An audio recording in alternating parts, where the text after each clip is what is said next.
Welcome to Name and Occupation in Depth. We are excited to have researcher, author, photographer Luisa Machacón. Luisa, bienvenida. Me encanta tomar fotos porque son una manera de retratar el tiempo, de retratar eso que está pasando, todas esas situaciones que de pronto en algún momento podemos olvidar.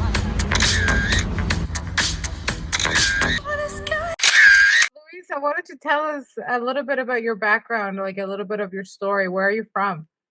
Okay. I was born in Colombia, more exactly in Cartagena, just like in the coast, completely north. Oh, wow, yeah, pretty north in Colombia, surrounded by the Caribbean Sea. So in Cartagena, we have like a mix of different races and roots because we have African, we have indigenous, we have Spanish. So it is a pretty rich place in culture, in music, in food.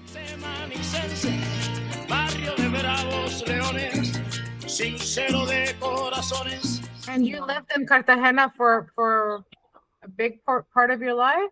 Yeah. I lived in Colombia until I was 29. Grew up in a house with my mom, with my dad, with my grandma, and with another aunt. So it was like a pretty matriarchal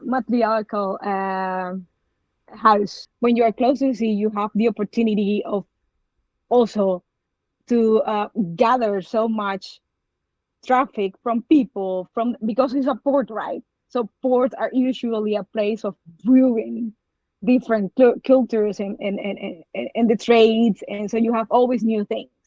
And what it brought in Colombia is also because I'm from the coast, we have a huge part of our roots are African roots because of the slaves. So we have a lot of African music, which actually turned out through the ages into a rhythm that is called champeta.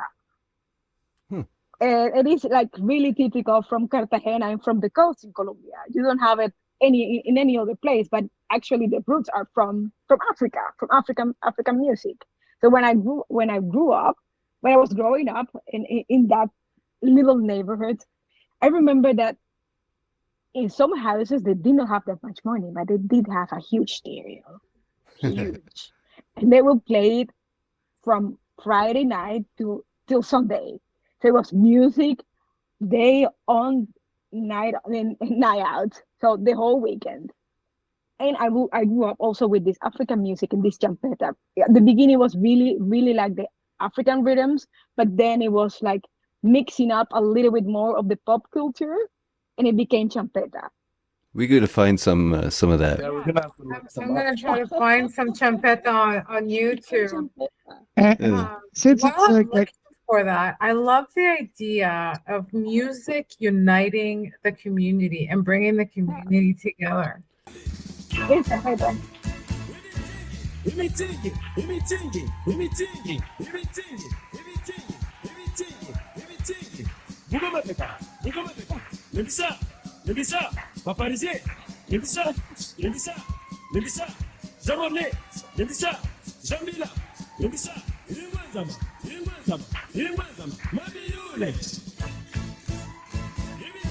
It's high energy, high Yeah, it's energy. Mhm. high energy. Yeah, the beat is really fast. Right. yeah. Yeah, and then Wow. It's to go to the gym when you got that, eh? because this music come from the ancestors and from African music, and usually uh, slaves were like the lowest part of the society. Let's put it like that. So this music, the people that used to listen to this music 30 years ago, it was not well seen because it was just like, oh, this is just music for the poor people. So and now I think since 10 years ago, or maybe a little bit more, maybe 15, there has been like a switch and it has been more accepted. So now it is Cool. like more spread out. And it's not only for like, oh yeah, now you listen to champeta, you're just So, champeta, like low Yeah. educated person. what did your parents listen to? My father used to listen a lot of salsa, and my mother used to like romantic music, like Julio Iglesias. Oh yeah, Nice. he's the man, eh? Yeah. That's good. Chris gave me a vinyl, Julio Iglesias vinyl for my birthday. Right. I listened to vinyl, Mhm. and that was one of my presents.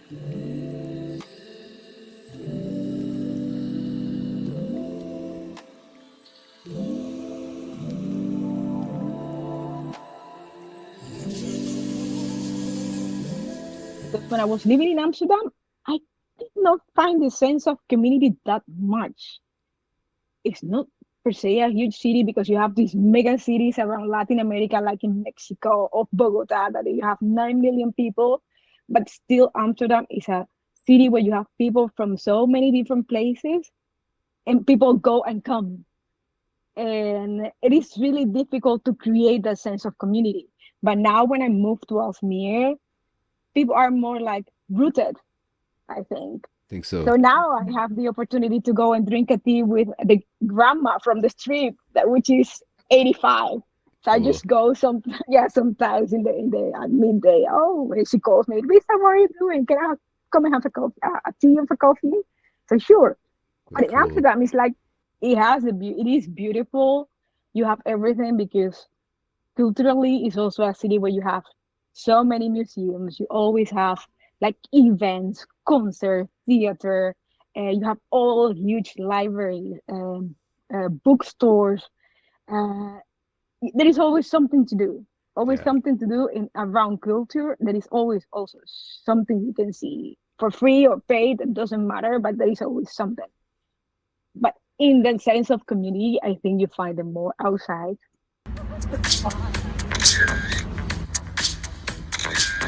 So you're a photographer and a researcher. So in photography, like I guess it starts early, right? You start to take pictures and stuff. I used to be a photographer, did a lot of pictures. I had an injury that kind of screwed up my career. It's harder to hold a camera and everything. Um, so what brought it up to you as a younger child, or how did it come above? And in terms of photography, Yeah, like terrible because I think photography for me also did not came so at such a young age. I think photography for me came around my 20s. My 20s with just small camera and just to walk around and yeah, trying to get snap some pictures of nice things. But then when I have my first reflex, then I started like really trying to get more portraits. And I think one of my biggest inspiration was when I went to exhibition and I saw these pictures of writers. It was a photographer who used to photograph only writers and in their houses or trying to represent what they write about. And I found them really powerful. And I start trying to photograph people and trying to just to capture what they really were and more like, oh, just like stand here because it's really beautiful place, just stand there and I will take a picture of you. Just trying to really capture what the soul of people, to say in a way.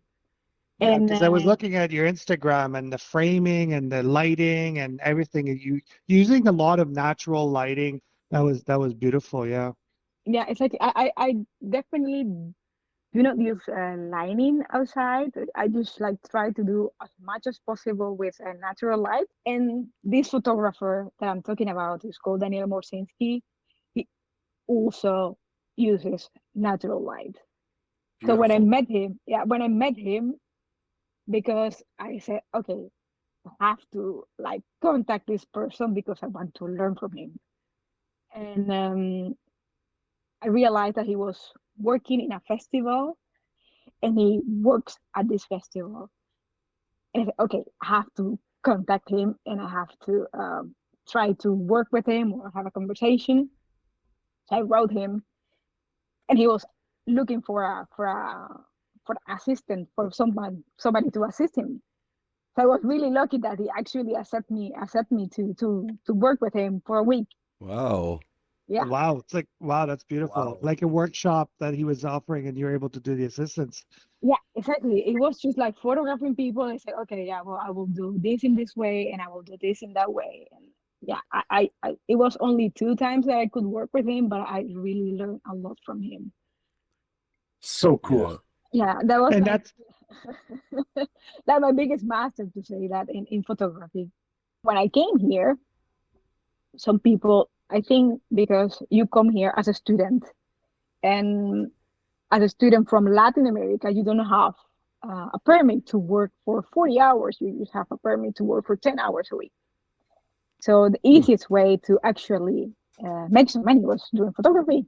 And people were actually just calling me, can you just take pictures of an event, or think I need Yeah. pictures for my website, I need pictures for this. So that's how I also roll into actually making it a business.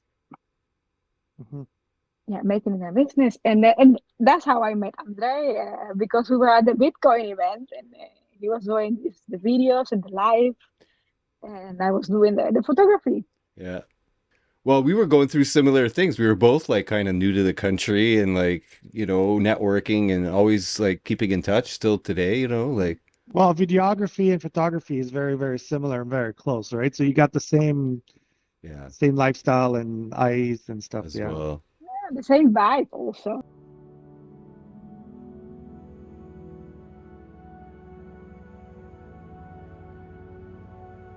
I vestiti senza tasche sono una calamità.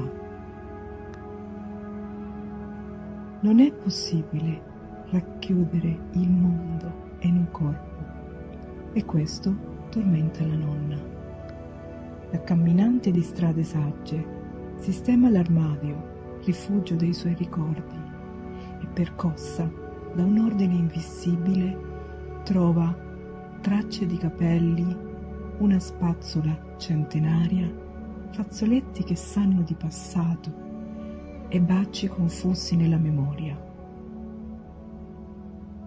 La nonna si avvicina allo specchio e contempla i languidi vestiti che l'aspettano appesi ai fili del tempo. Vuole conservare tutto nel suo corpo e toccarlo, ma nella testa ballano le lucciole. La nonna vuole conservare tutto nel suo corpo, ma i vestiti senza tasche. I did this picture from the granddaughter and the grandmother during the shower moments. And Yeah, she's showing, yeah. usually this grandma during that time, she will tell to her granddaughter the ways that she used her body when she was young, and how to explore, and the pleasures, and how you were babies. And she was passing also a lot of stories and a lot of traditions through the care moments. So that came also this a sequence of pictures of Yeah, I love when I read on your website that you were talking about like the passing down of traditions. women, usually. I cannot say that men do not do it, but usually it's in the hands of women. And this is a lot of work. To be honest, if you have to take care of of a grandpa, of a grandma, it is a lot of work, because usually these people, some of their some of them are sick. You have to help them to bathe. You have to take them to the toilet. You have to feed them. It's just like having another baby. So Yeah. it is a work extra to the work that you have to do. And some people do it because they are not working, you know. But women have also the need to fulfill their lives with work, and to achieve their goals. So there is like, how do you call that? It is really difficult now for women to actually take care of family members and also work on the side. So these moments of care, they are being lost, because women need to work, people need money, families need more money now. So the grandpas are being left on the side. People of the age of being left on the side. But what does happen when there is a rupture of this communication, of this care moment? Like the culture, traditions, the family relationships are broken. there is a breakage in the past of culture through communications of oral traditions. Mm-hmm. So that was also what I wanted to transmit with these pictures. Yeah, I love that. I really love that. And I think it's so important to do that. And I think that it's also like a very cultural thing of taking care of the elders. I know that Yeah, and we do it like the Latin culture does it, Italian culture does it, I Yeah. know. Yeah. Not so much in Canada here. I think that the tendency it tends to be to put the elders in a home. Just the same as in the Netherlands. Just the same. Yeah. Just the same. Yeah. Again, you know, and I'm sure that part of the reason is because we lead busy lives. Yeah. We are all extremely busy with working, especially women balancing our careers, children, family, taking care of the husband, the children, and so you're right, that tends to be taken to the wayside.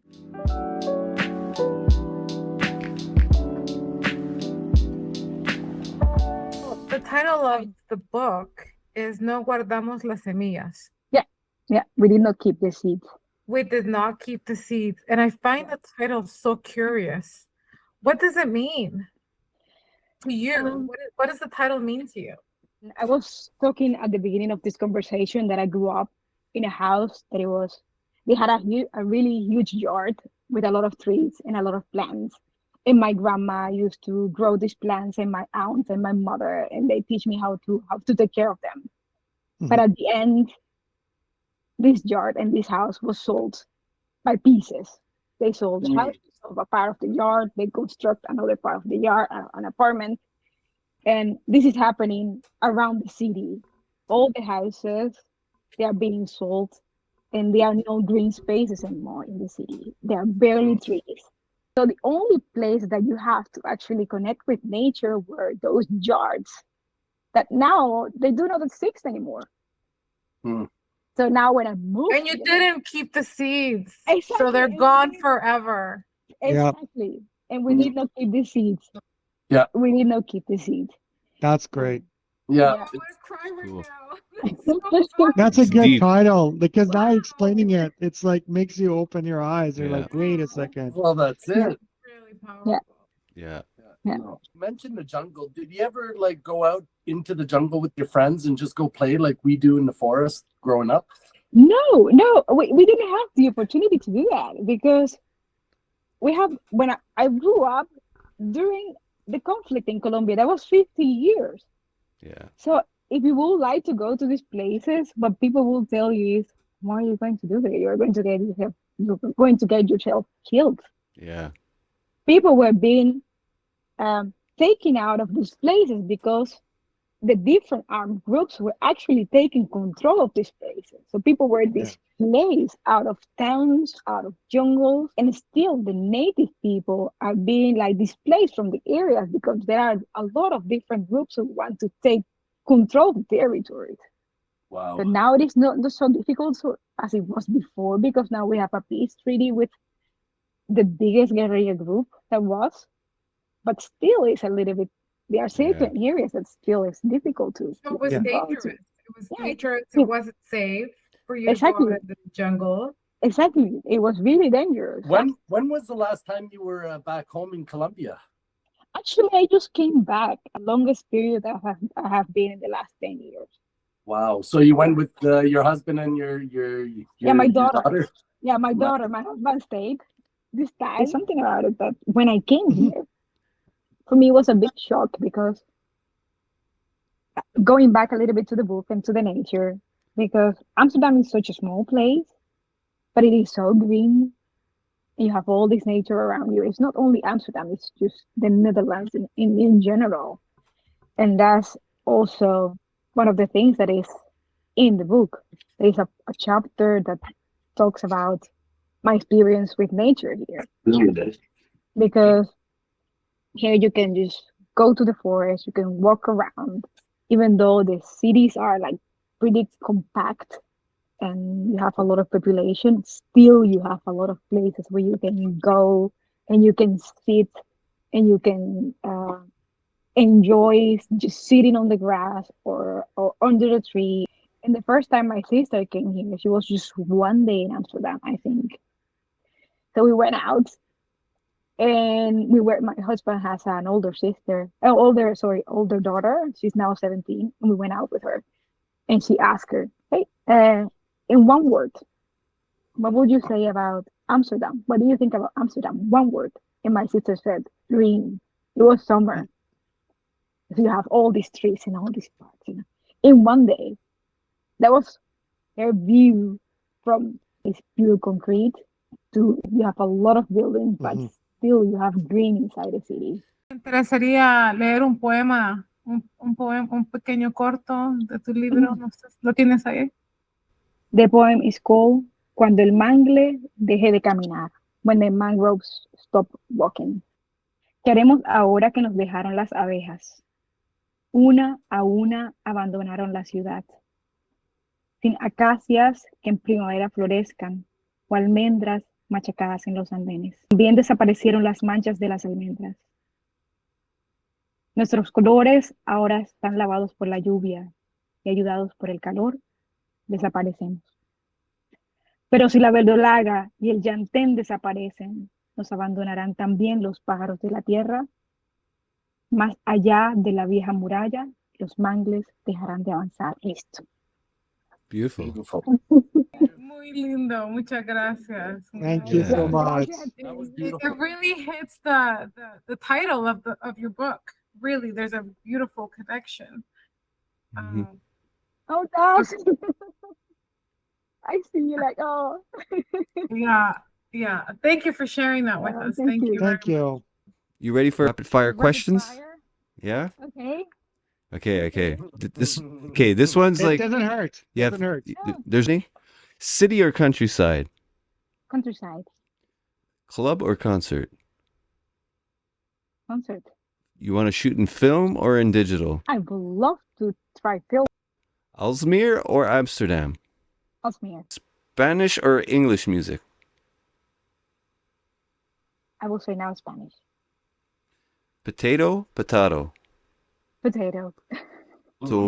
Tomato, tomato. Yeah. Okay. First thing that comes to mind now, Colombia. Music. Netherlands. Nature. UFOs. Oh, my juice. Curveball. Are they real? You believe them? I will say yes. Okay. I will say yes. Bitcoin. Oh, currencies. People. Comfort food. What's your comfort food? Chocolate. Chocolate.